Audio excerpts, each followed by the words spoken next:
আসসালামু আলাইকুম। Hello viewers, প্রথমবারের মতো আপনাদের সামনে আমি হাজির হলাম আমার রেসিপি নিয়ে। আমার রেসিপি হচ্ছে মোরগ পোলাও। তো দেখুন মোরগ পোলাও কেমনে রান্না করছি। প্রথমত মাংসগুলো ধুয়ে মশলা দিয়ে মাখিয়ে ম্যারিনেট করে অল্প কিছুক্ষণ ফ্রিজে রেখে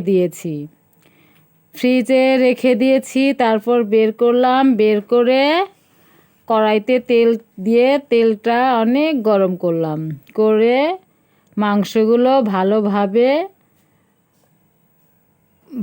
নাড়াচাড়া করে ভাজি করে এখন এর ভিতরে আরেকটু মশলা দিয়ে তারপর কিছুক্ষণ রেখে দেওয়ার পরে এটা আরেকটু কড়াকড়ি করে ভেজে অন্য জায়গায় রেখে দেওয়ার পরে একটা বাটিতে ঢেলে নেওয়ার পরে সাদা পোলাও খাবে বাচ্চারা, তো করলাম তাই।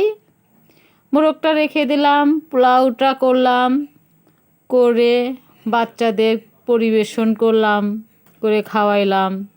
তো বন্ধুরা, কেমন লাগলো আমার ভিডিও? যদি আপনাদের ভালো লেগে থাকে, আমাকে যদি উৎসাহিত করেন, আমি আপনাদের সামনে আবারও হাজির হব।